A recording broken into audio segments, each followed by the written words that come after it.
Good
evening. Hi. And Breannan, really quick, I have to apologize. I'm just getting the private chat. Okay. So I apologize. I did not see that. So I apparently made a mistake with the last name. I apologize. I think one is like a pen name or something from what I was reading, and one is your name. Blend. Yeah. So I did the so you wanted me to introduce you as Breannan Mattress or Mattress? Matrice. Yes, thank you. Mattress. I hear that. Oh, I'm butchering it. But yeah, Breannan Mattrice, Matris. So I apologize. So let me see if I can edit. I'm not sure. I don't know if I can edit while I'm live. Let me see.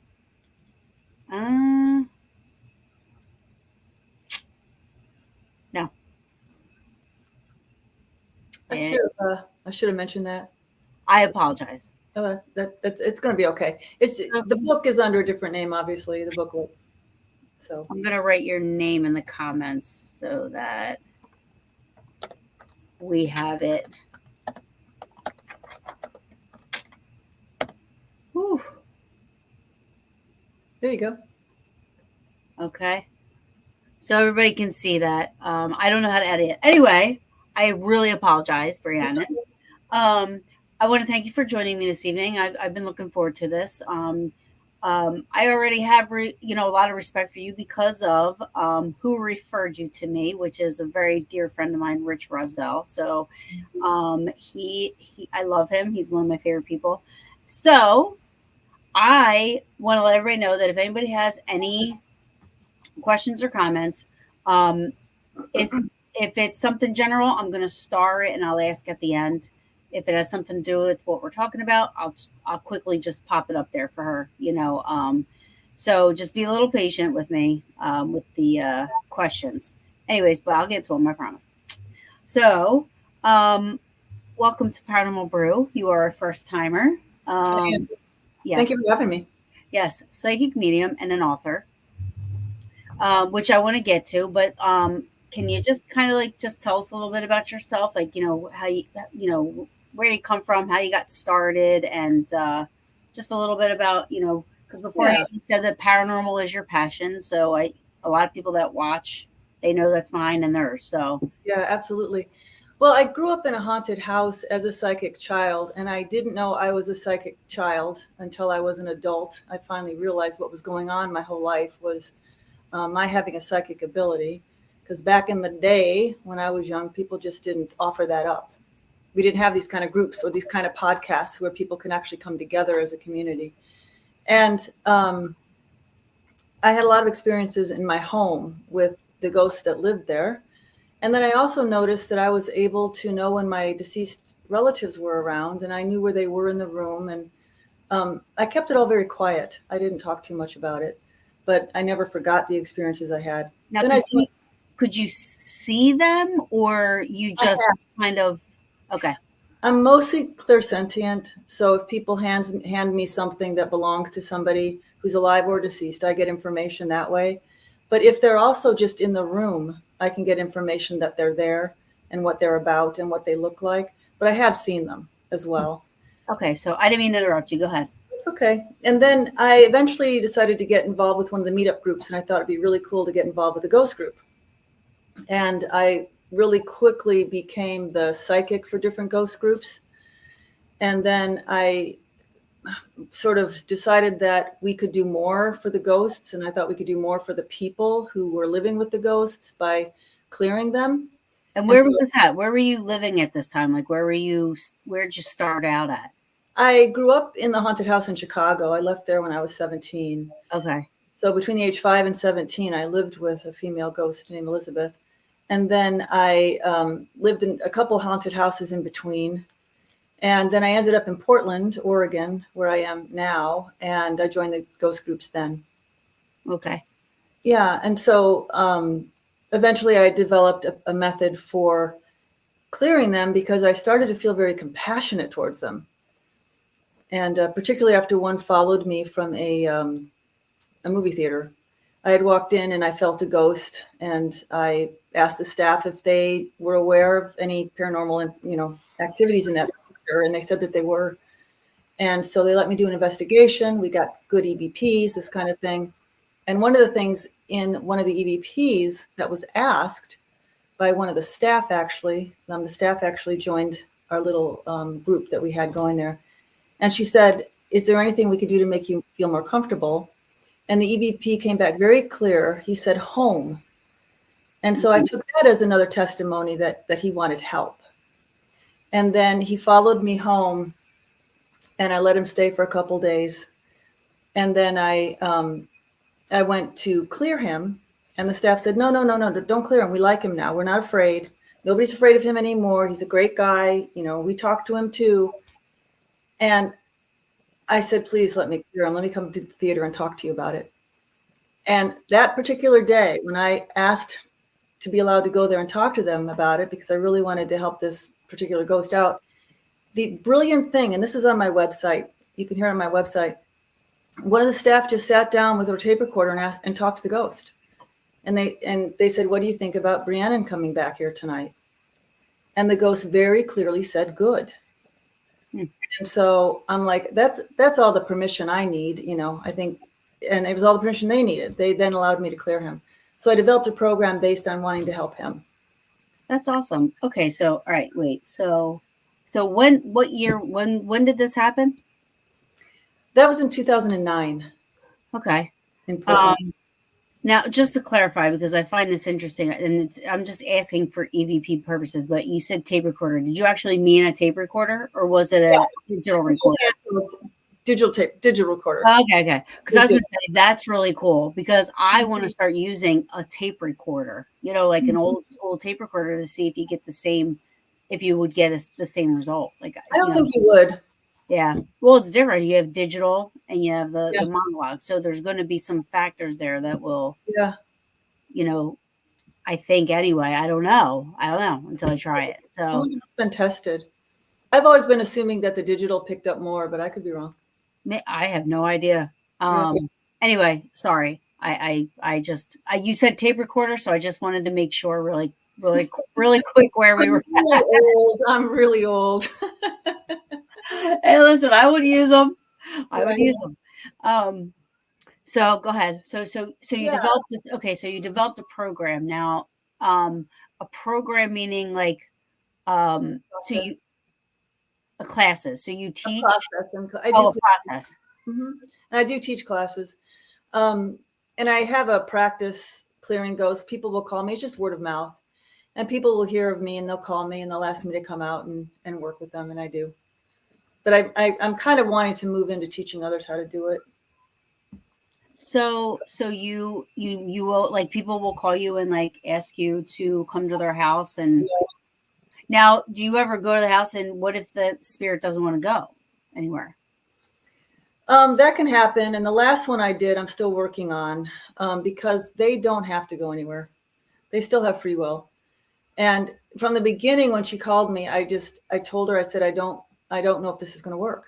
And I wasn't sure if it's because it's been a while for me and I was more moved into the teaching, or if it was the entities themselves.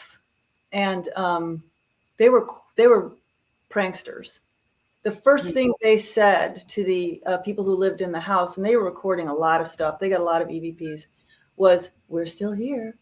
So it was almost like it was a game for them, and they were making it a challenge. Hmm.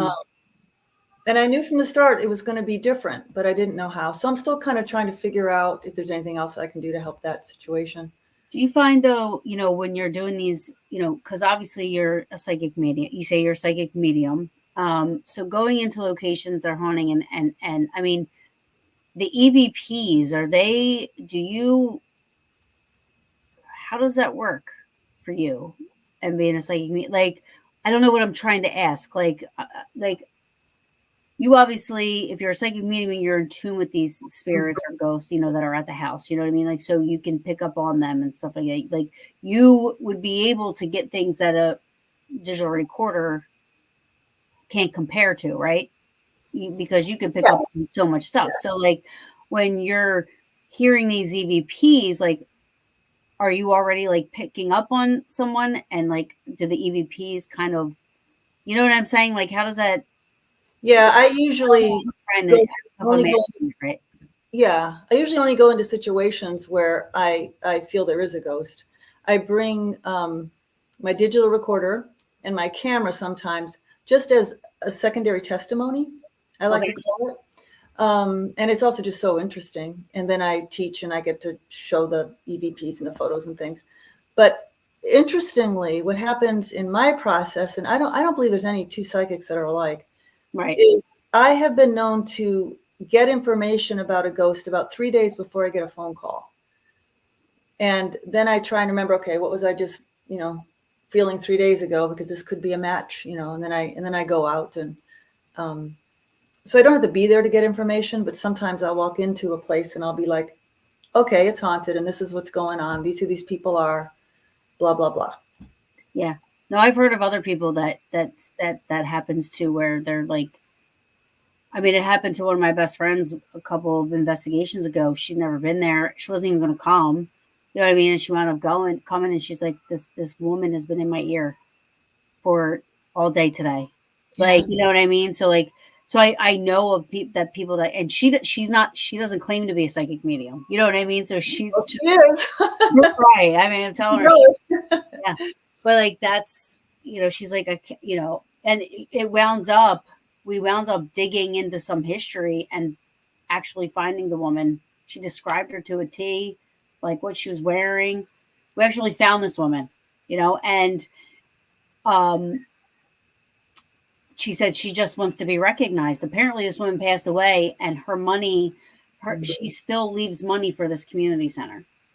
Like money gets taken out of her bank account every month for this, to end.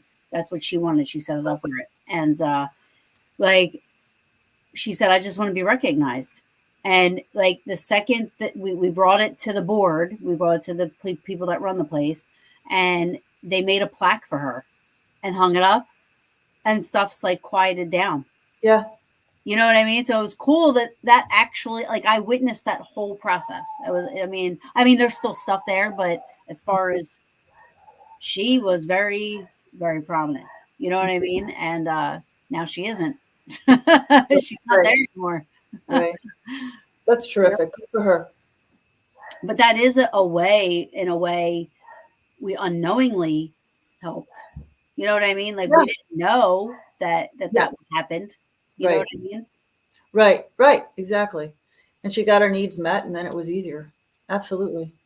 Have Yeah. you ever had a situation where the EVP kind of validated things that you were picking up on or feeling? Yeah. There's been a couple things that have certainly validated my situation. I had a ghost that I love to talk about because he was so challenging. His name was Marcus, and he was a gang member who had been shot and killed in my neighborhood. And when I went into that house, because the family wouldn't live there, they stayed out of it for 2 years, and they didn't rent it or anything. And he didn't want me in the home at all. And my EMF meter was just going all the way up to red, and just he was very, very angry. And one of the things that I like to do, and I was getting some information that this was an African American man. He was shot. He's angry about it. He wants justice. That's why he sticks around, as he thinks he can attain justice from here. And I talked to the family about what experiences they had had, and nobody had seen him until that night. So I went in there. I think I stirred stuff up at the house because there were some teenagers that used to like to party in that house, and they went there that night. And he showed himself as an African American man, a young man, and they split. They didn't come back. They ended up selling the house. So I do get confirmation. I bought a haunted house most recently in 2020. I didn't know it was haunted. I was in there working on it, and then I realized there's a man and there's a woman here. Mm-hmm. And I knew the person who sold it to me because I've known her for years and years. I've known her since she's a child. And I called her up and I said, Crystal, why didn't you tell me this house was haunted? And she said, because then nobody would have bought it, right? But then I got the backstory, and she said that there was a young lady and a young man who died, and she said it was from heart issues, but I know she meant drugs because it was a drug house that I bought. She just didn't want to say it that way. So, yeah. You know, and I don't always, of course, have the option of getting confirmation. And I don't really look for it. I don't really care so much because in the work of clearing them, it's more of a work of feeling. And if I feel them gone, then I feel comfortable. I feel like my work has been successful. And if the person who then returns to the home is more comfortable in the home, I'm done. You know, that's my work. Yeah. So it's lovely when I get confirmation. I get really excited, but a lot of times it doesn't seem to matter. Do you work alone? Yeah, unless I have a mentor with me or something. Mm. So it's a little tricky. So you're really not. So you're doing an investigation and you're helping wherever you need to help. The investigations have come up because I've walked into a facility and I've told people I felt a ghost there. Otherwise, people are calling me because they're telling me there's a ghost there. Mm-hmm. And I have yet to go a place where I thought there wasn't, but there have been some places I refused to go. There was one guy who, it's the craziest thing. He wanted to beat up the ghost. I'm like, well, how are you going to do that? But he was a young guy who made it sound like the most horrific ghost I've ever heard of. And I wasn't sure it was a ghost in the end. I thought it probably was, but I believe that this young man wasn't ready to let the ghost go. I believe he was into some occultish, very kind of frightening and inviting sort of rituals and routines. And I thought, I'm not going to go there and try and deal with this when I don't think you're going to let go of it. I think you're going to continue your rituals. I think that you get excited by it. Mm-hmm. So that's the only one I refused. But do you ever go to a place where you find that maybe the person has mental issues? Like it's really not anything except for psychological stuff? I do screen for that. I'm actually in the mental health, social work field, and I do screenings for that in the work that I do. And one guy I wasn't so sure of. He ended up not calling me back to begin with, but a lot of people he was well known to me from other people who have talked about him. And he's the only one I've been suspicious of, but it is absolutely should be of concern because if somebody is mentally ill and they have a ghost, that makes it doubly complicated for them. Mm-hmm. So then it's just a good question to ask so you don't, A, get set up by somebody, right, and B, waste your time and not help them. For sure. I mean, a private house for me is more of the work side of it because you have a family or whoever it is, you're helping a private home. You know what I mean? It's totally different than investigating a public place or something like that. Well, my questionnaire is 52 questions, and I get personal, and it is confidential for sure. But there's certain things I need to know before I go into somebody's house. I don't know. Absolutely. So it's especially today. I mean, you got to be sure. Plus, for me, I don't have that ability, nor do I don't have that ability to be able to cross anybody over, or you know what I mean. And so for me, my last question is, what do you want from my assistance, and if they say to get rid of the ghost, then I'm like, well, I can't do that. Mm-hmm. So, we can help you understand and set boundaries and do things, this and that. But, Right. you Yeah. know, That's very useful. yeah, That's very useful. And I think a lot of people also just want to know they're not crazy. right. That is the biggest thing. I want to know I'm not crazy, you Mm-hmm. know? Mm-hmm. Um, and, and I think, private houses are just a whole different ball game when it comes to this. Um, anyway, so let's talk about, so did you buy this haunted house to live in, or you bought the haunted house to just as a, I have been in the business, kind of a side business, off and on, of buying houses and renovating them, and okay, this was one of them. And I was counting today, out of the 9 houses that I've bought and renovated, 5 of them were haunted, and that was going to tend to happen because I got them in probate and whatnot. People died there and they came up for sale, but I thought that was pretty interesting. yeah.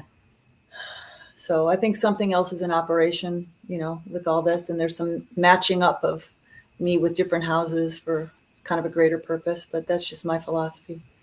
I mean, hey, there was a time early on where when I was looking for a house, right? I was like, I wouldn't mind having a haunted house, right? But my realtor was like, in the state of New Jersey, we can only tell you if you ask or whatever, whatever. Like we can tell you that we can tell you if there was a death in the home, but we can't say if it's haunted or not. But we can tell you if there's a death. I think is what it was. But anyways, I said to her, we should do a show.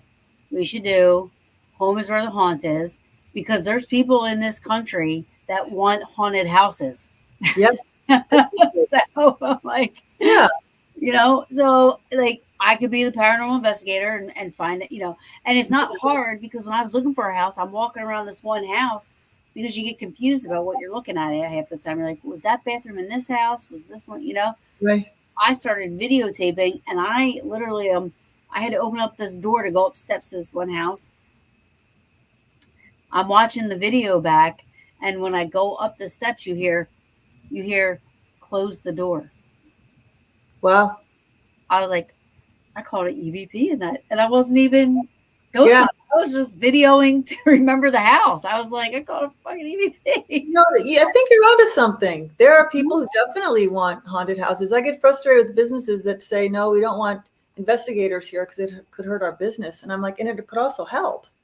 Yes, that's what people understand. Like, you know, not for nothing, because there are a lot of historians too that are like, they think it's they don't even want to, you know, talk about the subject ghosts. Gettysburg is a big one. I wish I could talk to these historians about paranormal stuff, because we're trying to keep the history alive too. It's just in a different way. Right. Exactly. And a lot Exactly. of the money we spend goes towards these locations, goes towards the renovation, goes towards supporting these places. Yeah.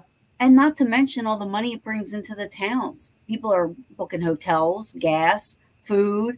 You know what I mean? So Yeah. I'm just saying. Yeah. There's a whole town in Arizona, Jerome. Have you heard of that? Or have you Yes. been there? Yeah. The whole town is set up for ghosts. Yes. I mean, it So was a ghost town originally, and then they turned it into an actual ghost town. actual ghost. Yeah. Yeah. So I had I don't know, do you know Cody Drake? I don't think so. So he used to do these like ghost hunts in Jerome, like for a company in Jerome. So I used to watch he's an Arizona's treasure hunter is who he is, but like he was doing that on the side. So I actually have a shirt he sent me from Jerome. Jerome? Yeah. Yeah. Well, you'll have to go, Taryn. It sounds like an amazing place. I haven't been there, but I've heard it's amazing. Yeah. Oh, you never been? I've never been. Mm-mm. No. So you live in the haunted one of the haunted houses. It used to be haunted. Yeah, I live in a haunted house that I bought in 2013. It's a very sad story and this I know for a fact because I lived in the neighborhood of where this house is. This is a 42-year-old woman who had died here basically from failure to thrive because she became schizophrenic. Ooh. And she was really high IQ and highly educated. And she knew that if somebody came to try and help her, she could refuse because she was paranoid schizophrenic. And so she died in the house. And when I came through, I didn't know she died in the house. I just knew the woman had died. And when I came in to see the house, first of all, the smell was unbelievable, but we don't have to talk about that. Eek. That was awful. And she was just sobbing in the corner. She was feeling absolutely overwhelmed by losing control of her house. And so I wanted to help her before I actually could move in. So that was my first remote clearing. And she's around sometimes when I do home improvements, but I don't think I think she's visiting. I have not felt her here because I have a feeling I would have. Yeah. She was pretty palpable. So I think this is. Remember, I was telling you earlier there was somebody, an admin on one of the pages I shared too, and asked you were from Oregon. Yes. It's Katie Foreman. Katie Foreman. What a coincidence! I was just texting her back and forth today after not talking to her for 6-7 years. Yeah. She said, has Sethyn been back to the White Eagle Tavern in Portland area? I think the last time that I was there was with Katie, and there is a female ghost there that's notorious and walks around. She likes to walk around the stage often. Down at White Eagle is a tavern, but they also have performers. So no, I have not. Oh. Stories there. Katie said Taryn has 2 female spirits that cruise her home. One knows her personally and one is connected to the property or land. Well, I hope it's my mom. That's here. So, all right, there was another question I was going to. So your book. Yes. Let's talk about your book. Yeah. Why'd you decide to write, and what's your book about?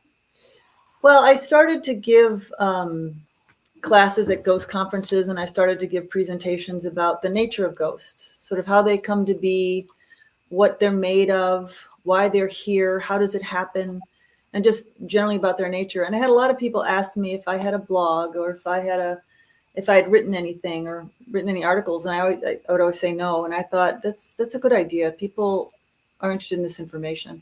So I just put together, it's a very easy to read book. It's very short. It's very to the point. And I wrote it so that young people, young teenagers could also get something out of it if they wanted to. And it talks about a little bit about my experiences and about what causes ghosts to happen and what is it like for them? What do they need? Who becomes a ghost? Who's vulnerable to becoming a ghost? And then my next book, I want to talk about clearing them. So how do you determine who's vulnerable to become one? Because I want to become one, and I want to live at the Eisenhower farmhouse in Gettysburg. Well, it is a choice. I don't recommend it. It is ultimately a choice. It is ultimately something that we do to ourselves, but most people don't do it intentionally. So what ends up happening, and I do talk about this in the booklet, is when we die, is that there's a 5-stage process of a transition. I've also published on the near-death experience. Wait, have you had a near-death experience? I had a very brief one, but I've also studied it. I'm having 2 people on. If you could recommend somebody for me off topic, because I have had now, I put a post out because I'm looking for people that have had near-death experiences to come on to talk about them. Yeah, I wonder. This is back in the 80s when I did that research. Oh, okay. Pull up. Go ahead. Sorry, go ahead. And so anyway, the second stage is out of the 5 is one where the spirit's released from the body, but still in the physical environment. The problem for some people is they get stuck there. They're stuck in the physical environment. And what tends to happen is after the equivalent of 3 days of not going through the 3rd and the 4th, and then ultimately the 5th stage, which is called the inner setting, which is the destination, they lose the ability to see the segue out of there. They lose the ability to perceive the the last three stages. They also lose the ability to perceive those that are there to help them.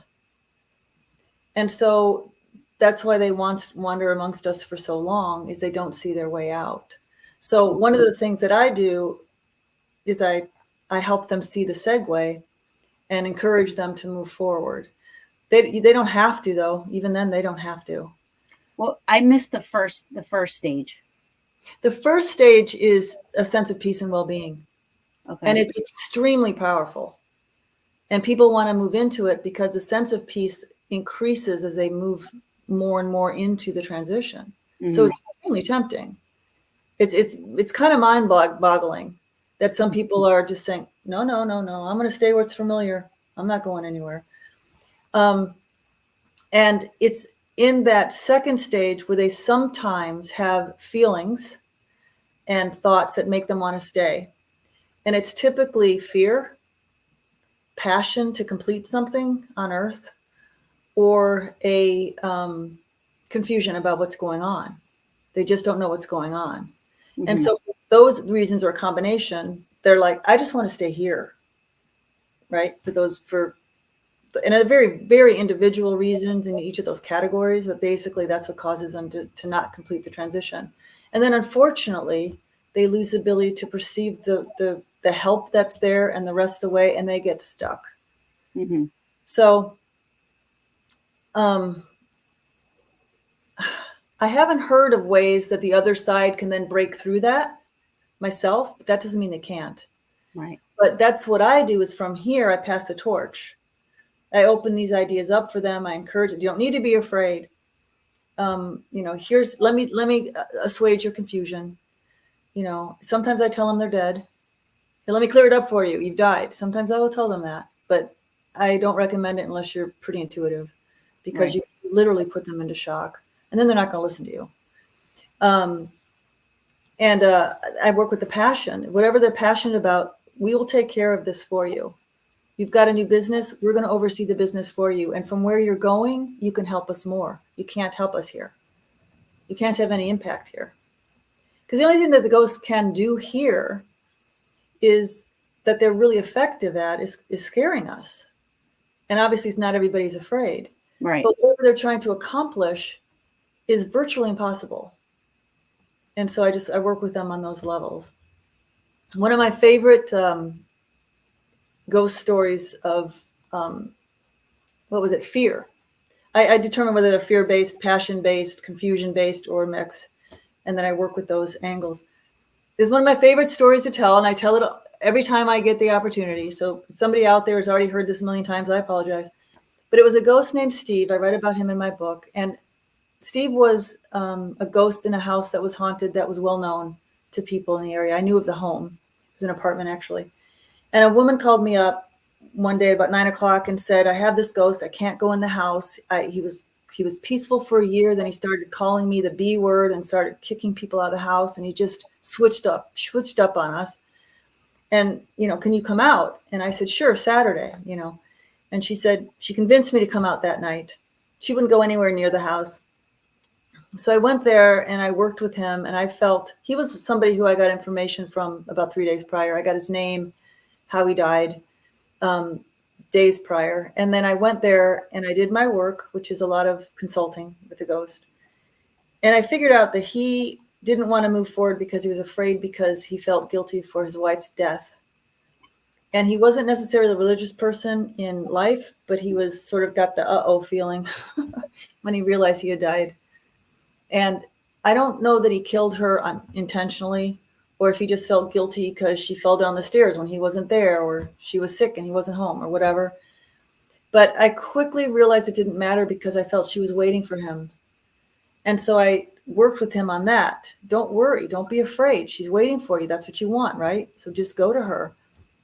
And then I told the woman of the home when she came back that she would have a dream that night about him. And I've never said that to anybody before. And I wanted her to pay attention to the message. And then the next day she called and she said she did have a dream. And I still have one foot in skepticism, especially when I was first starting out. And I thought, maybe she's just saying that to please me, or maybe it's, power of suggestion. But I don't tell the people what I talk to the ghosts about because I don't want them thinking about the ghost. I want them to mentally let the ghost go in their heart and in their minds because it's better, most beneficial to the ghost because they're tethered, and you don't want that tether being tugged.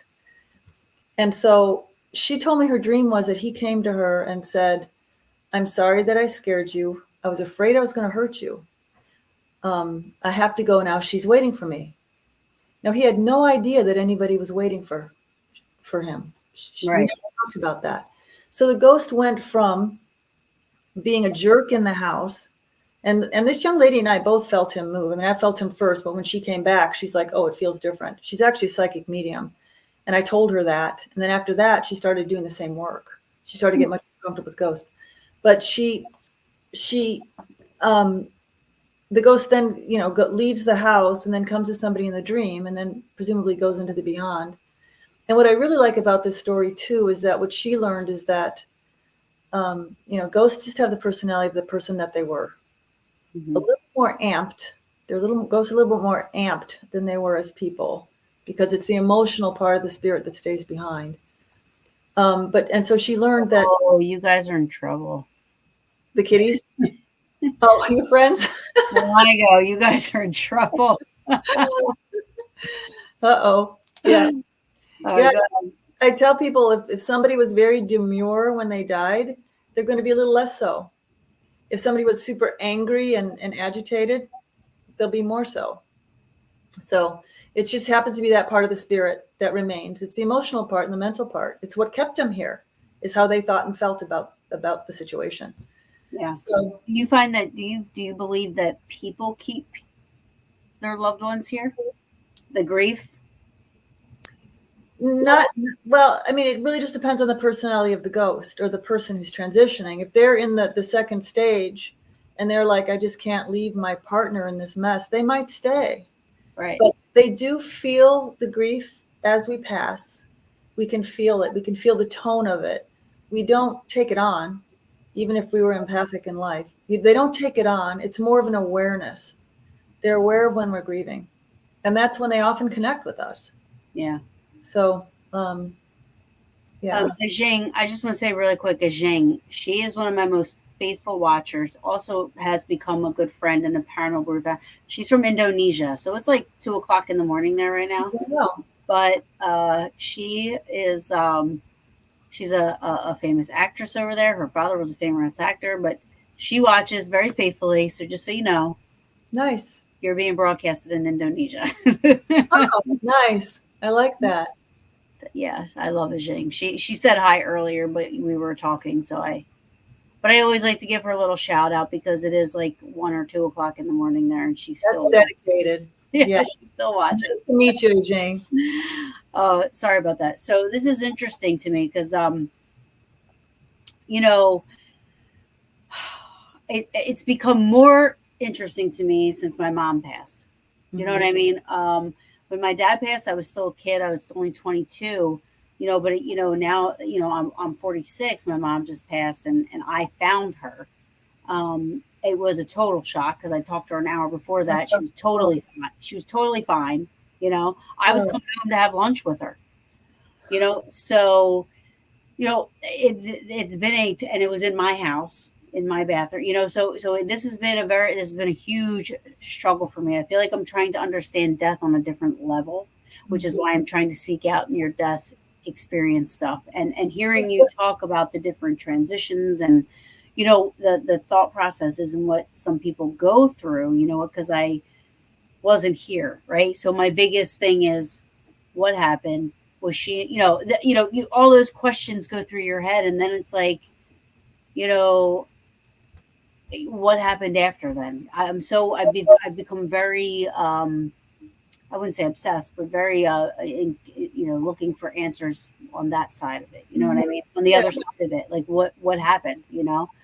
Um, so that's why I'm so intrigued with what you are speaking of because, you know, Personally, it's touched you. yeah, yeah. Mhm. Personally, something has and it's made me more question more than ever everything.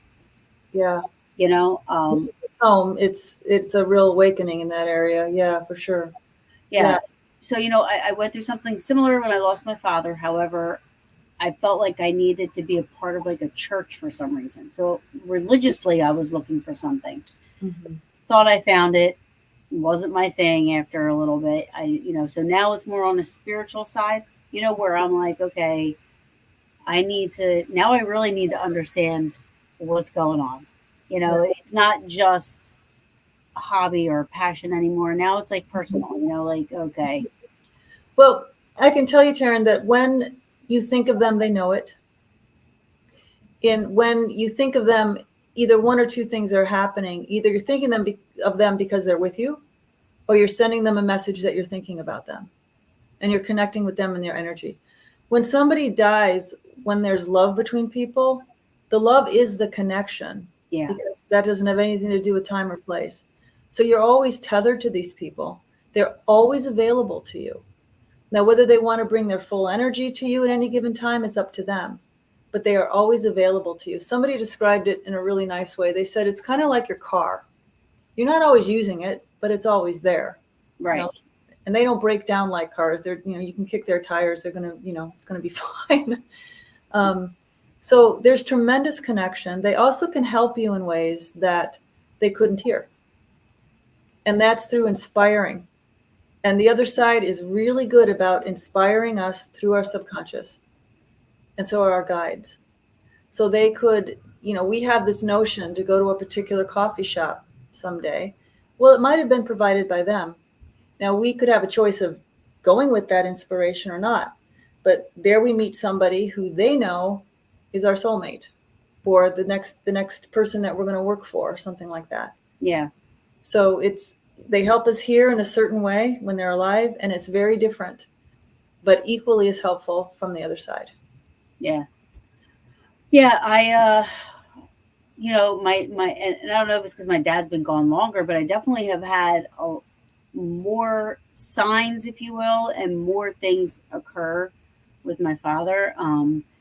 I feel like I haven't had anything with my mom yet, and that scares me a little bit. You know what I mean? So I'm like, did she just be like, "All right, f you guys, I'm out. Like, this is great, I'm gone." You know what I mean? Or it's like, how long has it been for her? She passed March 14th. Oh, recently. Yeah. Real recently. Yeah. Okay. No, that's common. Yeah. That's common, because what's happening is when it's recent is they will say goodbye, within the first couple of days. This is what I understand is very typical. And then they will get involved in their new life. Mm-hmm. It's kind of exciting. And I don't want to talk too much about the inner setting, because I always feel I'd be remiss if I didn't talk about suicide. And I don't have that developed. But they have their full energy and attention in experiencing what they have both left, the life that they just left, as well as a new one that they've just entered. Mm-hmm. But they're still connected. They still know when you're thinking about them. They'll come around when they get bored over there. Right? Some of the shine, quote unquote, wears off, and they're like, I'm going to check back into what was and see how my people are doing there. Yeah. Jing has a question. Breannan, do you believe if we can connect with unknown spirit, not our, do you believe we can connect with the unknown spirit, not our family or friends? You can connect with spirits who know you that you might not remember from past lives, or maybe your angelic assistants, but they're connected to you for a reason, or you're not going to connect with them. Right. Yeah. Sure. You have to. Like, how does that work? Like, so if somebody gets a read, let's say somebody gets a reading from you, that's different, right? Because then you are opening yourself up for anybody to come in, yeah, or with love and light or whatever. You know what I mean? Like, not anything or anybody, but when somebody comes to you, like, you're looking to make the connection with somebody you don't know. Right. Yeah, that's what being a medium is. It just means that you're in the middle of the worlds, and you're a communicator between the worlds. So it's not so much necessarily me that they're connecting with, as much as they're using me, and I'm allowing that. So I can't imagine why anybody would ever come through that wasn't somehow connected to someone. I mean, sometimes it could be, the next person in line, and not this person who's just, ready to go. So sometimes it takes some clarification, but yeah, love is a glue. Yeah. Do you find the same? I'm just going to ask the question, but do you find the same that you've clients maybe, or has this ever happened with animals, pets? That have come through? Yeah. Yeah. Yeah. People will bring them through or they'll be around. Sometimes pets are ghosts. Sometimes they stick around. You know, they love their ball or they love their owner so much that they'll become ghosts. Oh my gosh, I hope mine are with me, all of them. They visit. They definitely visit. Yeah. um. Now, do you believe in reincarnation? Oh yeah. Do you? Okay. Yeah. I come from an Eastern philosophy. Okay. Yeah. Um. So is that part of like then after that final transition, then they have the choice then to come back, or Yeah. Eventually. Yeah. If they want to. Yeah. We chose to be here, and this is my philosophy. We chose to be here for reasons, and then we go back home, which is after we die, mm, and cycle if we choose. I huh, believe the spirit's eternal, right, like forever? forever. We were never born. We've always lived. So in your with your research with the so your research with near death experiences, like I mean, like were you able to help people like did you help them with the experience? I like because a lot of people like the couple of people I've talked to said, like they felt like they didn't have a conscience at some point. Like there was no conscience, and there was like So I guess what I'm asking is like, do you help answer you would help them answer some questions for them? Not so much. I was more gathering information, but it shook a lot of people up. It was disorienting. They were some of them talked about how they felt less grounded after that experience. I Mm, don't know exactly, they tried to describe that to me. It was almost like they were floating a lot. I think somebody said like they just weren't really here. There were those who felt like they didn't necessarily want to be here. They wish that they had stayed dead mm, or moved into actually being dead. And some just have a much richer life. They're not so afraid of things anymore. They know it's going to ultimately be okay in the end. So they gave me some of that feedback sometimes when they told their story, but I wasn't really asking those questions. right. Yeah, it's a little different. So have you ever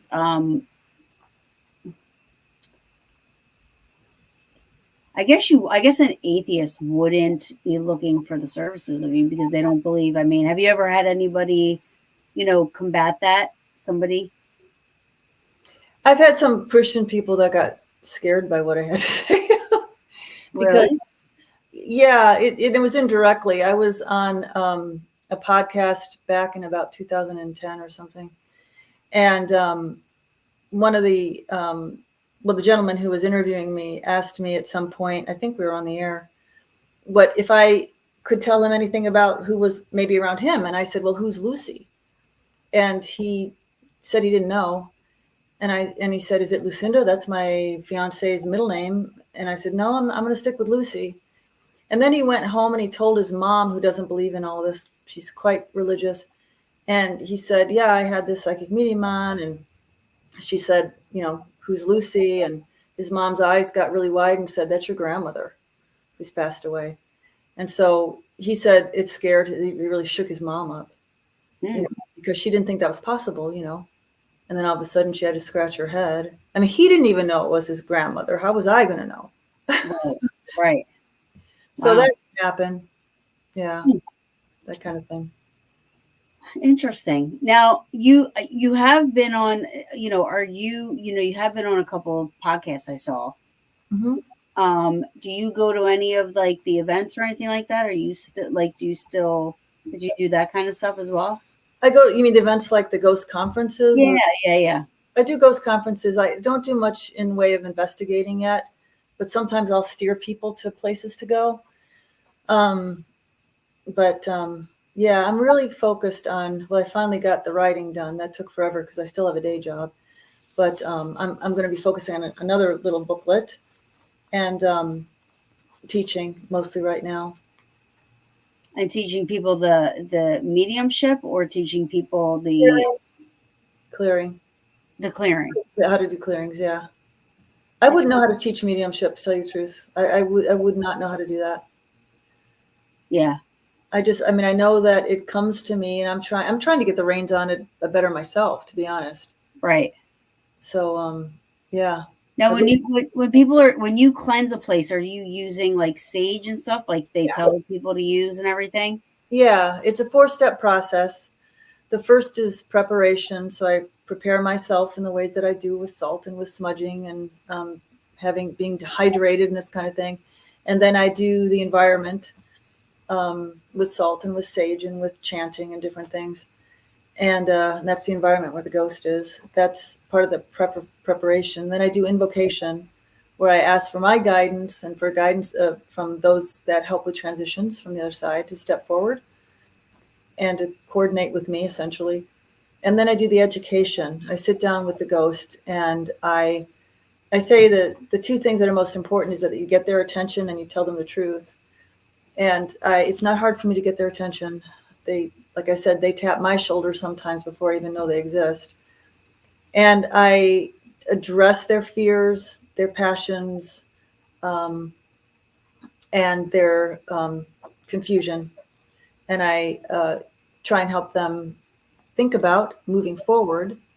And by doing that, it can turn on a switch for them where they can see that the segue.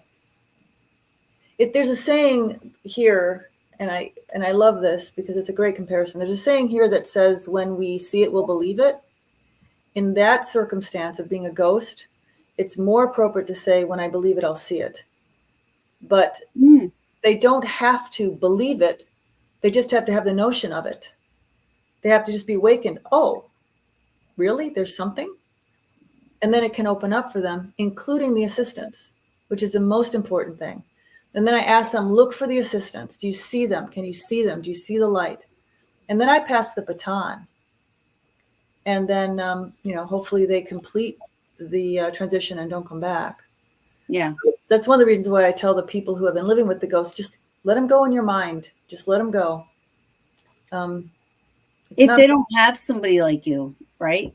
Is it theorized that they just are here and then they eventually find their way? Or it's a really, really good question. I think there's ways potentially that they can learn through observation here on Earth. If they are able to because they can see everything that we see. They see it a little different because they see things through our energy. And some, it's almost like could obscure things a little bit. But, if they saw a TV show about the near-death experience or something, and it's kind of a stretch, but I suppose that could be educational for them. If they see somebody who is passing through, somebody else who's died, I believe it's possible they could follow that person if they feel compelled to. I know that ectoplasm actually degrades after a certain amount of time. So eventually they won't have the ability to appear. And to me, that sounds kind of debilitating. I don't know all the ins and outs of that, but it sounds problematic to me. Yeah. So it's not a lucky thing to be a ghost. It's a dreary, monotonous, ineffective, potentially, life. Goes on and on and on. But did you ever see the farmhouse, Eisenhower farmhouse in Gettysburg? I have not. I've not been there. Listen, let me tell you something. It's fully furnished. People take care of the grounds. You get visitors every day, right? I mean, there's animals because they still have like a farm that they still, have animals on the farm. You can smell their cigars, huh? When they're I'm telling you, it's great.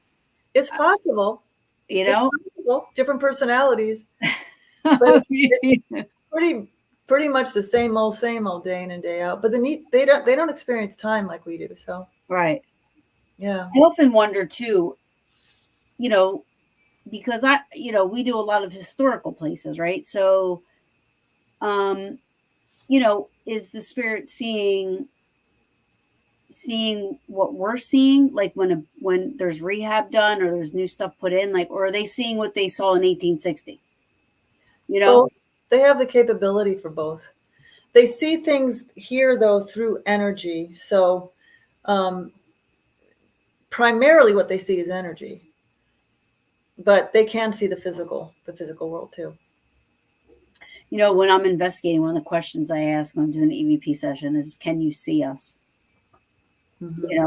Or do you just hear us? Like, we can hear you sometimes, Mm-hmm. It's interesting. I mean, it's all, what is it? I don't know. EVPs are my favoriteest thing, because Exciting. how do you explain it? Yeah. Yeah. It's proof. I mean, how do you explain it? I mean, like, is it another plane? Another frequency. Yeah, I mean, it's crazy. Yeah. It's But a go ahead. it's a frequency that our ears can't pick up normally, but perhaps dogs hear them more than we do, because they pick up a different frequency. Oh, they Ghosts, say, do they say that about dogs? yeah, like any animals, cats or dogs, tend to be a little bit more sensitive, because they can hear on a different frequency than we can, for sure. My dog used to bark at something in the corner all the time. Yeah, Mhm. that makes sense. Seeing Yeah, it, probably seeing it more than hearing it, but I don't know. yeah. I had an interesting experience one time, with one of my cats, and I lived in an apartment, and twice something. The first time, and I have it on record, I have it on video, but I was videoing my now ex boyfriend was playing with him, like he had his hand in the shower curtain, and my cat was like jumping at the shower curtain, Mm-hmm. right? Mm-hmm. And I'm videoing it. I'm like, hey, this is great. Well, all of a sudden, it was like something picked him up, his the like his hind part picked up, lifted, and he dropped. So he actually like went up and backwards like this, and Wow. and he turned around like he was looking to see, like, who was that, a reaction. And I was like, what the, you know, and I kind of just went about, we just kind of forgot about it. I mean, we watched it a couple of times. We definitely thought it was weird. It looked weird. It looked like somebody, like, I took a person out of the video, like picked him up, and just dropped him. And then the next time, a couple of weeks later, I'm sitting on the couch, and the same cat, and it was like he went to jump up on the couch, but it looked as if somebody like helped pushed him up, because he kind of like his back end again went up high, and he was like turned around, same reaction. How much does your cat weigh? He was probably about 9 pounds, Wow. 10 pounds. So No. then I was like, all right, listen. I was like, I don't care you're here. You can play with my cats all you want. I'm like, but that felt a little bit aggressive, and I didn't like it. You know what I mean? I was like, you could don't be mean to my babies. Don't touch them like that. You know. Did it stop? So that was before I was going to a meeting with the ghost group I was with, right?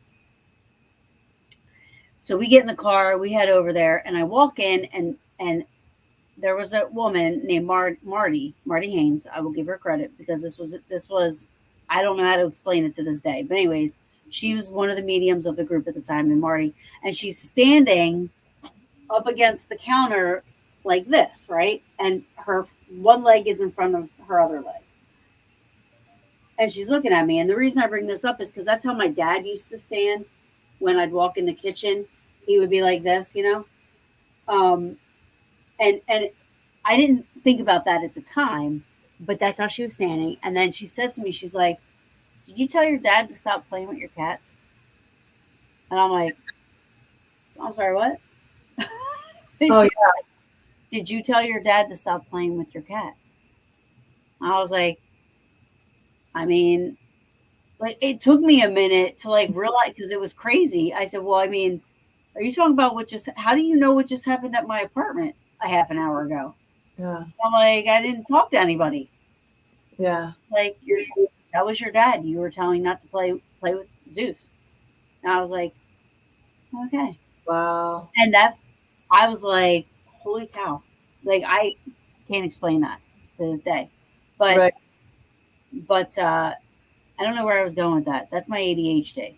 Yeah. Well, it just goes to show he hangs out. Yeah. He hangs out with That's what I'm you. saying. Like my dad's done some things where, I can't explain the things that I've experienced with him. Like they're very it's like it's me. There's no question, right? Mhm. But like again, and the thing is like my mom. Like I'm like, where's my mom? She Mhm. totally believed in all this stuff too. Mhm. So Well, it sounds like you weren't feeling your dad though either, right? Somebody had to tell you he was there. right, that's true. So, That's true. Good point. yeah. Yeah. So assume they are there Yeah, and know that if you call to them, they will be there. yeah. That's interesting. I don't know why I didn't think of that. That's right. Oh. But it does, people do report, and it might be because of their own grief, actually. They do report not feeling their loved ones who have passed for sometimes a few months, Right. and that's typical. But it might be the grief. They're Yeah. just focused on the ethers. Yeah. You That's true. know? Yeah. Well, Breannan, we are at an hour. It was a pleasure. Is there anything you want to talk about before I let you go that we didn't talk Oh, about? you probably tell the name of the book. Oh, yes. That would be good. It's called in fact, I have it here somewhere. It's called The Nature of Ghosts. You can get it on Amazon. Who they are, what they are, and why they're here. It's just a little book. It's cheap and covers some of the stuff we talked about, but there's more too. So, Awesome. other than that, this was just wonderful to talk to you and meet you. And Absolutely. Thank you so much for coming on, and thank you for sharing your yeah, beliefs and being so open about. It takes a lot for people to come on and talk about their research or their beliefs about stuff because people aren't nice anymore. So it does take a lot for people, but I do have a great audience. I do have a lot of awesome followers that you know that appreciate the difference in the beliefs and all this and that. So I thank you so much for coming on and sharing with us. yeah, but you were a wonderful host. Thank you very much. Well, thank you, and I will talk to you soon. Thank you for joining me. Thanks, Taryn. Good night. Well, that was great. That was interesting. She's The Nature of Ghosts is the name of her book. Hey, I didn't know you guys were on. Thank you so much. Hey, Peach, thank you. The Nature of Ghosts, go check her out. She's if you guys know Rich Roselle, Rich actually introduced me to her. It's his cousin. So go check her book out. Go check her out. She sounds very and she teaches classes on how to do cleansings and everything. So if you need some help in that area, go check her out. I want to thank everybody for joining us. You guys have been amazing as usual. And until next time, y'all, sleep tight.